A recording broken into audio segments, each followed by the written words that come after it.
Hey guys, this is Brittany Geneva, back in your ear. I'm just kidding. So anybody who knows me knows that I had a podcast and then it stopped, and then I tried to start another podcast and it didn't happen. The person who was supposed to do that with me, you know who you are. And now I just decided that I will do this by myself. So here I am, Brittany Geneva, solo dolo, doing this podcast. Um, don't run away because I know that the idea of a one person podcast is probably a little bit less appealing, but I'm not going to give you like Angela Rye 40 minutes by myself. Like, I'm not doing that because that's boring. Sorry, girl. Um, this is going to be like 10, like it's really just, I have thoughts, like, I want to share stuff even if no one listens. I mean, that would suck, but even if no one listens, like, I still just feel like, this is an outlet and I just want to share and just want to sort of talk about my thoughts and just see, if other people have the same experiences that I have and feel, can relate to some or any of sort of the things that are going on in my life. Maybe it's helpful for you. Maybe your feedback to me is helpful to me. So anyways, yeah. So I think, my first kind of,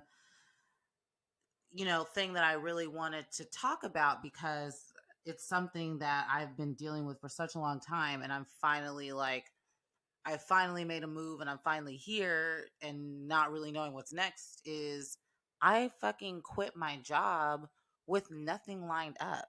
Like, yes, that has happened in movies, but it actually happened in real life. Like, Issa did it, Violet did it. If y'all watched Nappily Ever After, we can talk about how much I hated that movie later. But I actually went to my boss and said, my last day is going to be September 26th. And knowing full well that I did not have anything lined up. Now, I have irons in the fire, don't get me wrong. Like, I'm interviewing, like, I have other stuff going on, but I just had to get out. And I know people who have done that before. As a matter of fact, I had somebody, when I told them that I did this, tell me that it is a white thing. That's some white people shit. I was like, it is not. As a matter of fact, the only people who I personally know who have done this are Black women. I know 3 Black women off the top of my head who did it. I know one white woman who I did not know personally, but she also left my previous company without anything lined up. So I definitely don't think that's a white thing. I think I would actually say it's more of a woman thing. That's more of the trend. But I think that's a people thing, because it really speaks to the fact that, like, you get to a level of just being so fed up and burnt out that you're just like, why am I still here? I knew people, as I said, I know people who have done it, and when they did it, that was like maybe a year ago. The first person I met who did that, I sort of was like, shocked and like, how could, isn't that scary? And oh my God, money and all this stuff. But when she did it, so at the time I was kind of like, oh my God. But then fast forward a year later and I'm hitting her up like, okay, wait, tell me how I should do this. And it's really crazy what happens, like, when you're in the situation and you really understand why you would not want to stay in a bad situation. It's like, I had been toying with it for a long time on my last job. And the thing that tipped the scale for me was, I was talking to, I know somebody else who did it too. I'm just remembering a Black man who did the same thing years ago. That was maybe 2 years ago.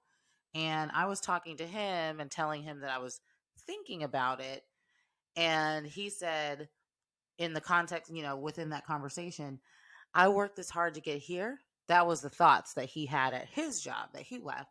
And that, I mean, when I tell you, that just like went so deep into my spirit, because I was like, I have worked hard as shit since I was like born. Like, I worked all in high school. Like my mom had the pressure on me. I'm going to school with a scholarship. It was not a question. It was more like a just which school and what scholarship. So I always had that in mind. So when I graduated from high school, I was top of my class. I had a full scholarship to school. I was already a sophomore in college. I was only 16 years old. And then fast forward, not fast forward, but like a few months later to college, I had the scholarship and I was still working. I still had a job my entire, at least one job, at some points, two jobs, my entire college career. Like, I have worked hard.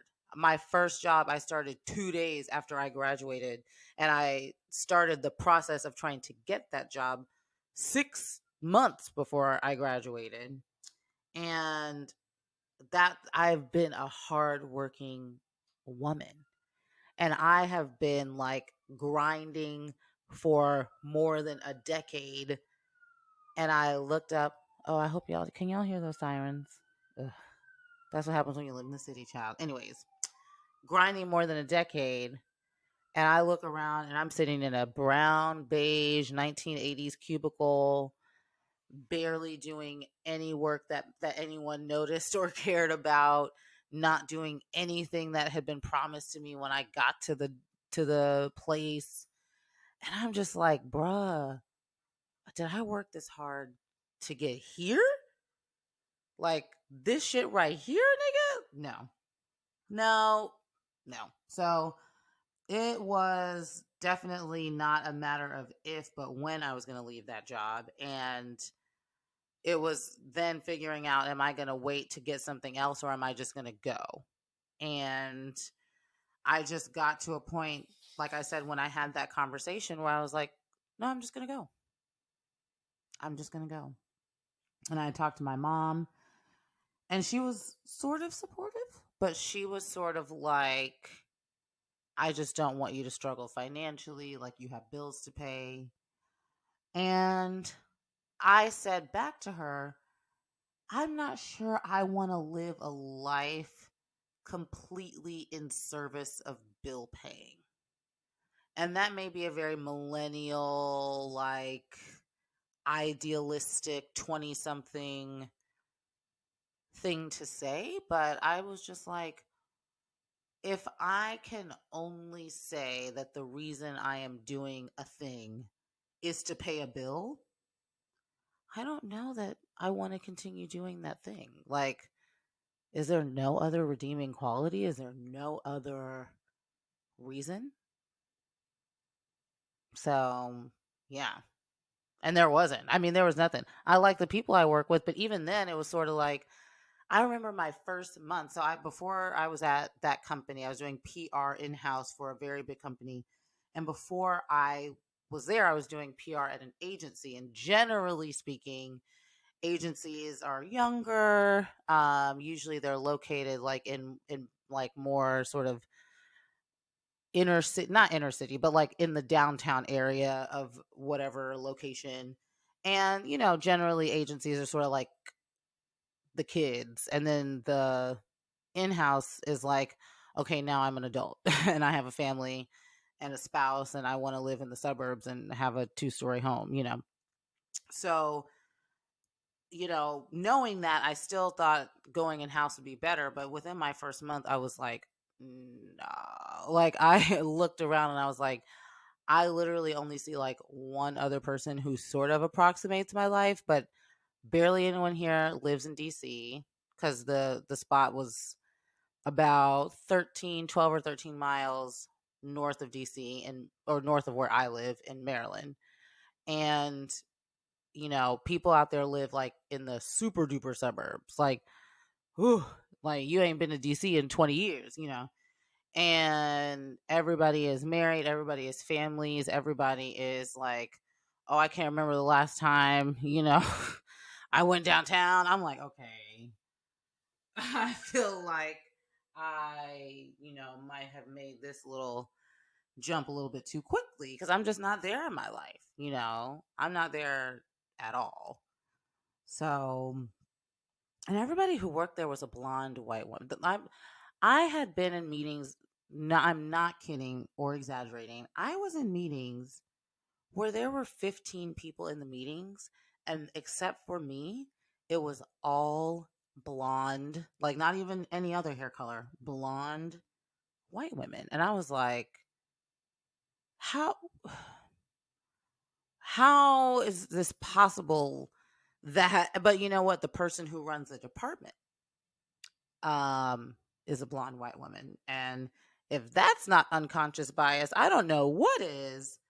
That you employed your entire global department with women who look just like you, like to a creepy. I mean, I'm talking about there are no gingers, there are no brunettes, you know, there are no hipster pink gray hair. I'm talking about blonde across the board.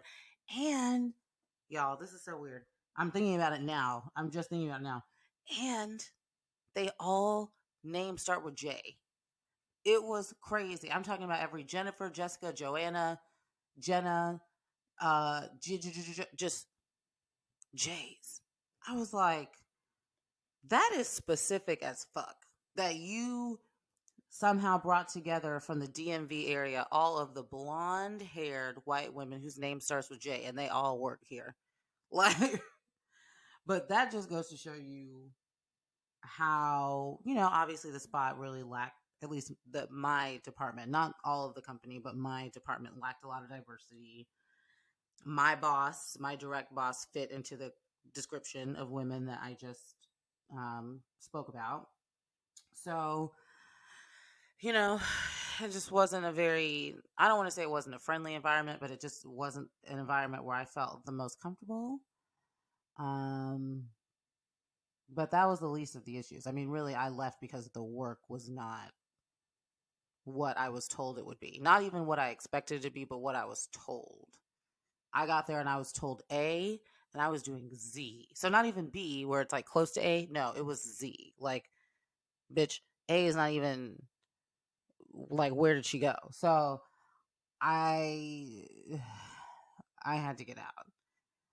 And I've been unemployed for a week and I have been busy as hell. Like, my time is filled.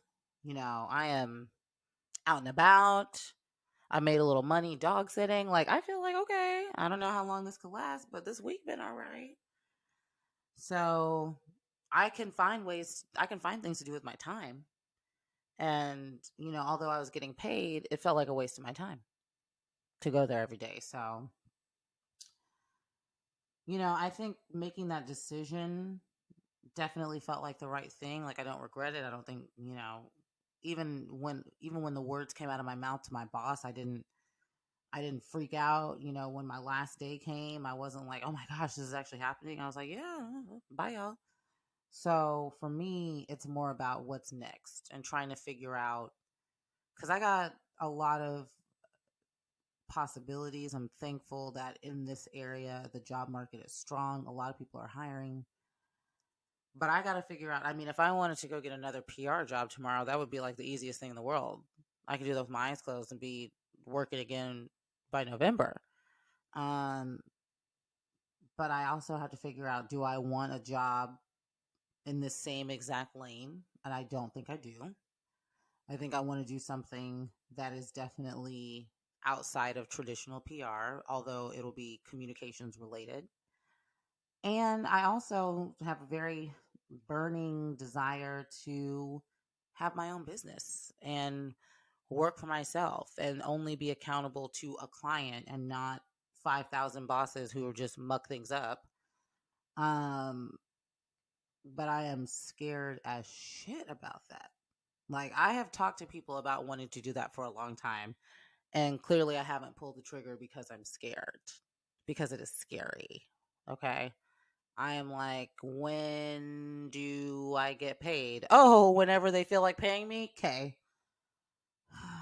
Okay. And when am I ever not on the constant hunt for new business? Oh, I'm always okay. Cool.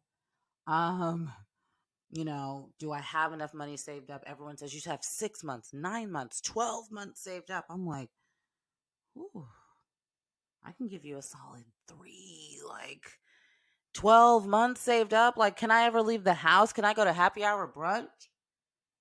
Can I take a trip? Shit. Can I drive? Can I ever put gas in my car? Like, how are you saving up 12 months? How long does it take to save 12 months? Can somebody tell me? Somebody tell me how long it takes to save 12 months of bills. And I don't even have a lot of bills. Like I don't have student loans, I don't have a car payment. Like my bills are actually pretty low compared to people my age, and I'm like, how 12? What? Girl. I don't know who okay.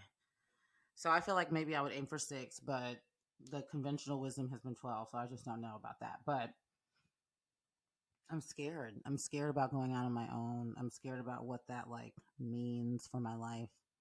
So I really want to be smart about it and I don't want to rush it, but I also was talking to another friend who went out on her own because she kind of had no choice, and she's making it work and she's like going for it, and she said she could make it till December. And I'm like, okay, that's a bit look, all right. But that's scary. Even though she has clients, she's getting business done, like she has bills. Everybody, we all got bills, and I just hate the fact that we have to live in service of bills. That sort of makes me understand like that tiny house shit. Like when I watch Tiny House Hunters, I'm like, ew, this is awful. But then I'm like, I kind of get it, because if it weren't for my rent, my bills would be like $2 a month. But my rent is like high, comparatively speaking. It's good for DC, but high in life. So I'm like, I'm really just trying not to be homeless. And I need to make a decent paycheck to be able to maintain living here. But dang, that sucks. That sucks that I have to be so concerned about bills. Like, damn, everything is like paying bills. Why can't I just be about living life? Anyways. So that's all. I mean, I don't know if anybody else can relate to what I'm saying, or if you've left a job without having anything lined up, and how did that go for you, or if you have recently started your own business, and what are some challenges that you've overcome. So I would love to just hear from other people about how they've coped with like um similar situations. But I'm just keeping my head up. I feel really happy and thankful and blessed to have this little time to myself, that I really just get to wake up and decide like what I'm going to do with my day. That's pretty amazing. And I've been trying to be smart with it, working out and cooking and being involved in different organizations, and working on passion projects like this podcast. So, I am figuring it out, but shit, I have an interview. I had an interview last week. I have a phone interview tomorrow. Like, I still might be right back at work in a week. I said all this to say maybe I'll be back at work shortly. Okay. But I'm just trying to figure it out. Like, I don't know. Anyways, I'm just trying to figure it out. So, um, hopefully, I don't know. Hopefully, other people who might be having the same kind of thoughts. I don't know if this could be helpful. But yeah, that's all. So, maybe every so often I'll come onto the mic and talk about and ramble on about one thing or another. And maybe if you guys like it, you'll listen to it again. But that's it from me. Thanks, guys. It's Brittany Geneva. I'm on social media at Brittany, Brittany underscore Geneva, Geneva, on all the social medias. Yeah. Thanks. Bye.